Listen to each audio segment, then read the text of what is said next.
Hi, my name is Jennifer. Tales of Symphonia is my favorite game of all time. I played it for the first time in 2015 when I was 12. This was the same summer that I got into Dan and Phil, so it was one of the most influential years for my personality so far. I played it once then, kind of forgot about it for a while, and then when I got a good laptop for college, I played it again. Then, in the summer between my sophomore and junior years, I basically 100%ed Symphonia on Steam. I've played this game somewhere around 15 times and have over 500 hours on it between both my Steam account and the original GameCube version of the game. Why have I played it so many times? What's my favorite thing about it? The answer to both of these questions is the affection system. What is affection in Tales of Symphonia? How does it work? How does it impact the game, especially the end of the game? Why do I like it so much? We'll get to all of these soon. First, more on Tales of Symphonia. It's a JRPG made by what is now Bandai Namco Entertainment.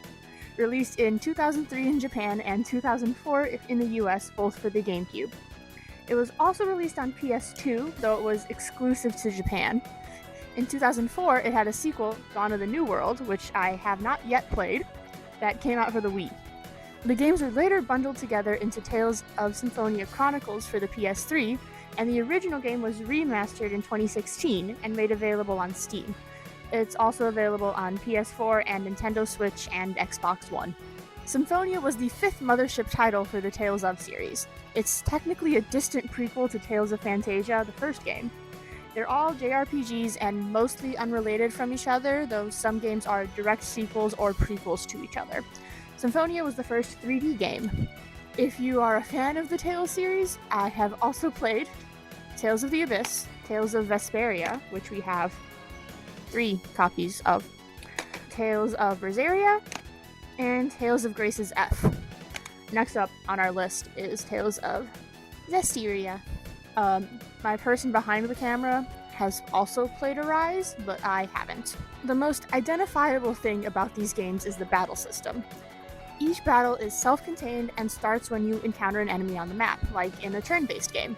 But the battles themselves are in real time. It's called the linear motion battle system, generally, and during each battle, your player character is locked onto a single target and can move in a 2D plane towards or away from the enemy. Later games introduce free run, but Symphonia doesn't have it. If you're playing as Lloyd, Tempest is your best friend for getting around enemies. Symphonia follows protagonist Lloyd Irving as he and his friends go on a journey to regenerate the world in order to defeat an evil organization called the Desians. It evolves into much more than that throughout the course of the game, but I want to keep this as spoiler-free as possible, even though the very mechanic that this video is focused on is a spoiler in and of itself. I will tell you about some things that happen in the game, but I'm not going to explain the hows or the whys behind those events, because I do really want more people to play this game. Throughout the game, you have a total of 9 party members, including Lloyd. They are Colette, Genis, Kratos, Rain, Sheena, Presea, Zelos, and Regal, in order of joining. You will only ever have 8 out of 9 at a time. I think this is because of technical limitations, but since you can only have 4 people in a given battle, it's not too bad. What is affection in Tales of Symphonia? Affection is an uncheckable hidden mechanic in the game that reflects how much your other party members like the main character Lloyd. It's the first game mechanic you interact with in the game. Before you can first save, get a title, cook something, watch a skit, or enter a battle, you will have 1 or 2 affection choices depending on what you select. These affection choices are built into almost any time you, the player, get to decide what Lloyd says or does outside of battle. This is never explained in a playthrough of the game, and if you were to go into Symphonia blind, you probably wouldn't even know that these choices affect anything until you reach the New Game Plus menu and see a choice for affection. How does it work? Aphonia is changed by dialogue choices and by cooking, but we'll talk about cooking later. For dialogue, there's 2 types of choices, missable and unmissable. Unmissable ones are part of the story of the game and impact the affection of all your party members generally. Some specific ones will only affect the people currently in your party, while others will impact everyone regardless of whether they're with you at that moment or not. These choices will be up to 180 affection points per decision for each individual character, either positively or negatively, though it's usually a 60-point impact. For example, At one point, you're given a choice between saying, "Alright, come on," or "No, it's just too dangerous." If you choose the first one, Colette gets 60 points, Regal gets 120, and Genis and Rain get 180 each, while Sheena loses 60, Zelos loses 120, and Presea loses 180. Alternatively, if you say no, Colette and Sheena each get 120 points, Zelos and Presea get 180, while Regal loses 60, Rain loses 120, and Genis loses 180. These totals generally reflect how much characters agree with what you're doing. In this instance, Genis really wants to bring this person along, and Rain and Genis are siblings, so they like when the other's happy. Rain isn't even with the party at this moment, but she's still affected by the decision. Additionally, Colette agrees with Lloyd most of the time and gets positive points from either of these decisions, so it's very likely that Colette will be your top affection if you aren't making a concerted effort to raise someone else to the top of the list, especially since she has a higher starting affection than the other characters on a normal playthrough. She starts at 500 points, while everyone else starts at 0. There are also missable choices that impact affection. There's 2 types of these: side quests and skits. Side quest decisions are essentially the same as unmissable choices, except that they're part of a given side quest, so they can be missed if you're just worried about finishing the game rather than exploring the world and the characters. The other option is character skits. These are these shiny circles that are scattered around the world map. Each one has a conversation between Lloyd and one other character, and provides an opportunity to give that character a little boost to affection, but they don't lose any points if you choose the wrong option. These are scaled to how difficult a character is to raise an affection. Everyone's skits are worth 60 points except for Presea, who gets 120, and Regal, who gets 180. That was dialogue, but what about cooking? Hi, I'm Jill. I'm the one behind the camera usually. I've played Symphonia just a handful of times, probably like 4 to 6. I've lost count. I've used the cooking system to influence how I do affection each time I've played it, to varying results. You can pre-select a party member to cook a pre-selected dish after a battle for some positive effect. All recipes will recover some HP and usually some TP, but they can be used for status effects as well. For example, Paella will boost all stats for the next fight, while omelets will cure poison. To talk about cooking, I do have to briefly explain tension. Tension is what causes characters to go into overlimit, most distinguishable by how a character's portraits take on like a shadowy, impacty, echoey effect.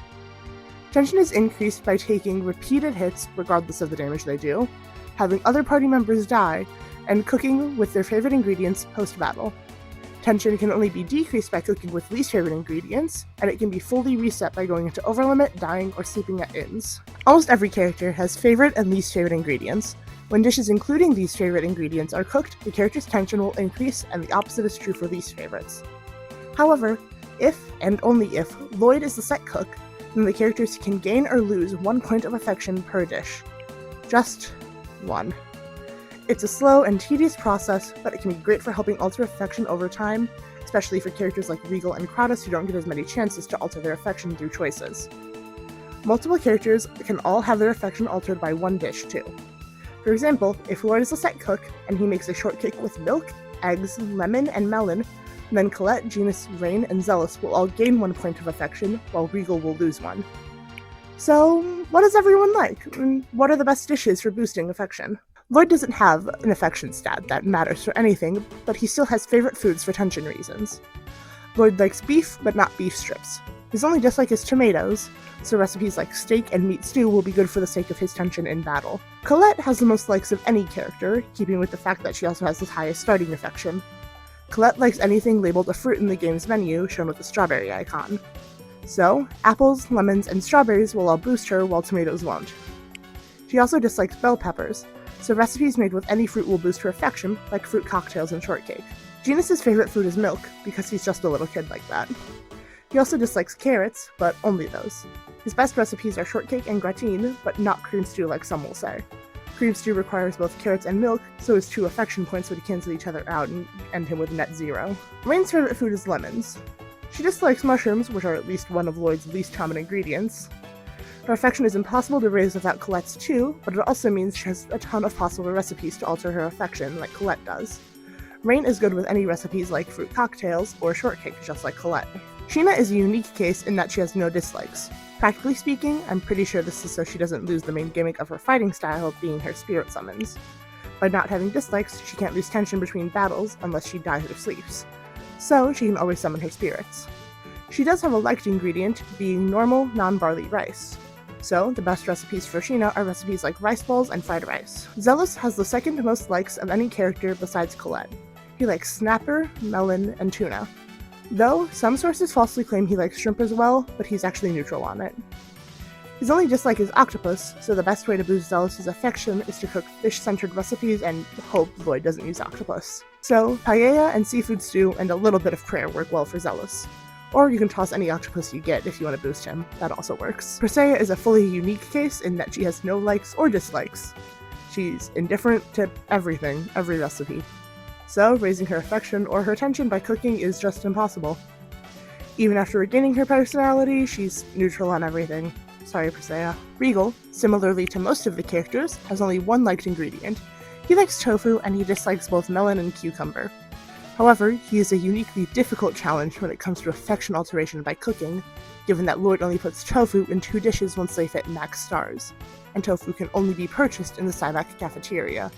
However, his affection can still be altered through using maxed out seafood or meat stew recipes. Kratos isn't in the party for particularly long, but his dislikes and likes tell us enough about him. Kratos' favorite ingredient is tuna, and he also dislikes tomatoes. Both of Kratos' foods are actually shared with others, given that Zelos likes tuna and Lloyd also dislikes tomatoes. Just like Zelos, the best dishes for Kratos' affection are fish-based ones, but like paella and seafood stew. Cooking's impact on affection is slow-going, but when done correctly, it can be something with a big impact. By keeping track of likes and dislikes, then you can easily manipulate the affection system as you need to for who you need. Unless it's Presea. Thank you for your service. So, what does affection change? Why does any of this matter? It can change a lot. Everyone gets a unique skit when they reach the top spot for affection. These are called combo, Lloyd, and character, and are generally pretty short, but they're a nice way to know who your highest affection is. You will almost always see Colette's skit first. In gathering footage for this video, I wanted to raise Genus's affection, so I got both Colette's skit and Genus's. Early in the game, the order of events are determined with affection choices. Right at the beginning, you can decide whether to stay in the classroom or continue to the temple, and things play out slightly differently depending on what you choose. Specifically, this one priest will collapse in the classroom or outside the temple, depending on what you do. This happens again later, but going in a particular order here, attacking first, makes this scene have voice acting, when in the other order it doesn't have voices, which I didn't know until this playthrough, since I usually go the other way around. There are events throughout the game that give party members different outfits or costumes. Each of these only gives a few at a time, and it depends on affection. For swimsuits, you can choose one person in your party, regardless of affection, and then you automatically get your top 2. For formal wear, you choose 4 characters to get outfits, and 1 can be based on affection, letting the game surprise you with your top affection character rather than picking anyone in particular. You still get to pick the other 3 people though. Additionally, the remaster has unique costumes locked behind no less than 5 different soulmate choices. I'll cover what those are in a minute. Some of these are connected to each other. If you choose Genus as your soulmate, you can get his costume and Presea's at the same time. But if you choose Presea, you'll only get her outfit and not Genus's. The very ending of the game is affected by affection, which is where we get into the most spoilery part of this video, but I'm still going to keep it as unspoilery as possible. The endings of the game. There are either 2 or 8 different endings depending on how different you think it needs to be for something to count as a unique ending. Near the end of the game, you choose a character, which determines how a few of the final cutscenes will play out. Colette, Genus, Rain, Sheena, Presea, Zelos, and Regal all have essentially the same order of events, just adjusted to focus on whoever you choose, while Kratos' ending is very distinctly different from any other ending. You choose your soulmate and ending during something called the Flanor Doctor scene. Flanor is one of the towns in the game. Someone needs to be seen by the doctor in that town, and your party needs to bring him to the patient in question, as he's not well enough to travel there. Your 4 lowest affection party members leave you in town with your top 3 affection members, and you choose your ending from them. In the original GameCube release, Kratos is always available as a 4th option, regardless of where he falls in the affection rankings. This was changed in subsequent releases of the game, and he has to be in your top 3 to be an option, despite not being a party member when this scene occurs. Here's the worst of the spoilers, and it's all about why the Kratos route is so different from the others. Kratos leaves your party about a third of the way through the game. You cannot have both Kratos and Zelos in your party in the endgame. You can have both of them in your party for exactly one dungeon, and I almost always choose to bring them both solely for this reason. If you choose anyone other than Kratos to be your soulmate, he won't rejoin your party before the final dungeon. Zelos really doesn't like Kratos. If Zelos is your number one affection before the Flanor choice, he comes out during a dramatic scene involving Kratos that happens right before the doctor scene. Usually, the only other party member that comes out during this scene is Colette, as she's the game's obvious intended romantic interest for Lloyd. There's also a story reason as to why they can appear during this scene and no one else, but it's a very big spoiler. Anyone who's rejected in Flanor loses 180 affection points. If you choose Kratos, Zelos loses 180 affection points as well. This stacks. You can reject Zelos and then choose Kratos and make Zelos take a 360 point hit to his affection total. Regardless of rejecting Zelos, if you do choose Kratos, Zelos dies almost immediately after. This only happens on Kratos' route, and it's the real reason why it's so different from any other ending. Outside of the Kratos ending, your soulmate gets 2 special conversations with Lloyd and a little bit kidnapped by the final boss. Soon after, the entire party gets separated. Depending on how high the actual total affection you have with your soulmate is, you either get them back first if their total number is over 2,000, or last if it's less than that. Your soulmate is also visible at the very end of the final cutscene, ready to go on another adventure with Lloyd. These last 2 points are not true on a Kratos run.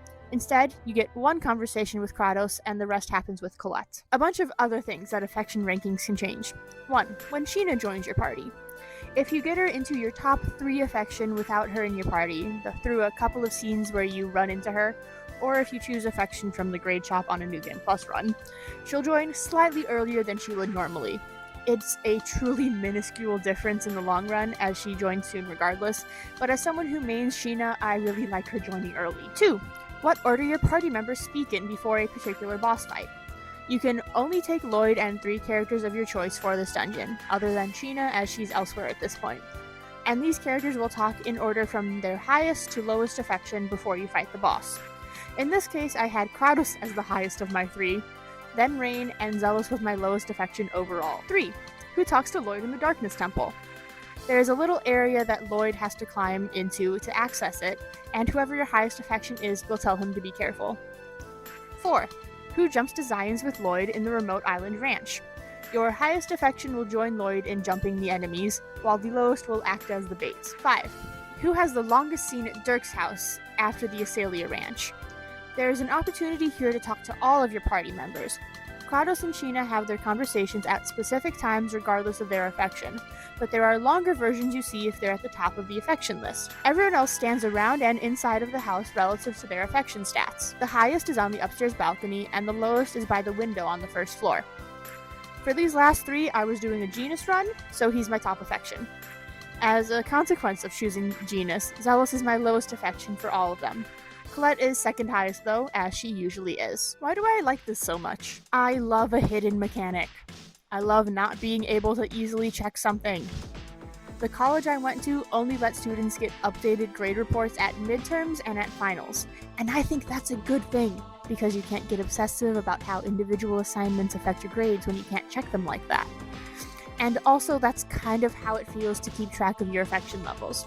There's only specific times you can check your affection levels without going outside of the game, and you probably wouldn't even know about these options if you didn't follow an affection guide or watch this video. It's also kinda like the fun value in Undertale to me. Every new game of Undertale is assigned a random number from 1 to 100 that can cause one random thing to happen during the game. You will only know your fun value if you check the game code or encounter your random event. It's something you don't know about when you first play the game, and only learn about after the fact. Ideally, though with how analyzed and explained Undertale has been online for the last 11 years, it's entirely possible that someone can know about fun values before ever playing a game of Undertale. Affection makes replaying the game way more fun and worth it, to me, than with other games.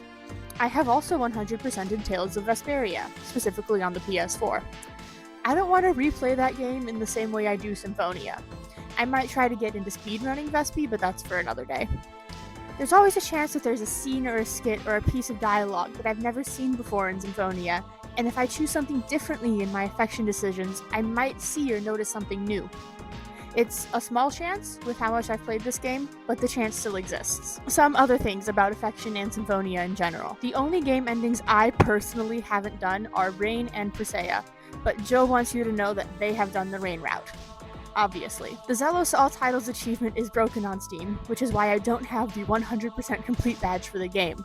I've tried to make it activate, but I'm not good enough at computers to understand how to do that without completely breaking my copy of the game. Differences in the remaster compared to the original. There's more outfits. Colette gets a copy of Lloyd's outfit. Sheena and Zelos get biker outfits. Regal gets the Duke outfit with a stupid hair ring. Genis and Presea get winter outfits. Kratos and Lloyd get samurai outfits. And Rain gets a sexy bunny costume from the casino. There's no more 60 FPS. The original GameCube release is in 60 FPS. They somehow lost the original code of the game, and so all subsequent versions were based on the PS2 release, which couldn't handle being in 60 FPS and was instead in 30. There are mods to fix this, but as I said, I'm bad at modding games. There's also legacy costumes. Tales of games like to give characters the outfits of other characters from different games. Lloyd and Genis get outfits from Tales of the Abyss. Sheena and Colette get ones from Tales of Vesperia. Rain and Regal get ones from Tales of Graces, and Zelos, Kratos, and Presea get ones from the Xillia games. I think that's how you say Xillia. If it's not, I'm sorry. The casino works. In the original, there's a casino, but you can't do anything there. You need to get something called a Devil's Arm from someone outside, but you never need to go inside. In the remaster, you instead have to gamble or save a lot of gold and exchange it for a lot of chips in order to get both the evil weapon in question and that outfit for Rain I mentioned before. 90% of the time, when me and Jill are playing Symphonia together, I play as Sheena and Jill as Zelos, which is why we always quote, "Oh yeah, baby, I was watching alright," as we see that battle ending quote all the time. I've done the Zelos ending the most. Him and Genis are my favorite characters, with Sheena in a very, very close third place. Affection already does a lot, but in a world where Bamco remasters Symphonia again, I think they could do even more with it. Some of these ideas would heavily impact the overall story of the game, but I still think they'd be fun and cool. Zelos should die not just in Kratos' route, but any playthrough where he's lowest affection. It's pretty easy to raise him up if you try to, but I think the suicidal ideation should be very strong whenever he's lowest affection, not just when you pick Kratos. Personally, I think Presea should gain favorite and least favorite ingredients after her personality comes back, and Colette should lose hers when she's soulless. If she can't taste or feel, then she shouldn't care if she's eating bell peppers. For consistency's sake. Presea deserves to like something. Let her like cheese or eggs. She deserves it. There's that big reveal that happens right before the Flanor Doctor scene. I think that depending on affection, you should be able to cause this information to be revealed earlier. If Kratos is your top affection by, let's say, like a third of the way through the game, maybe this reveal can happen sooner.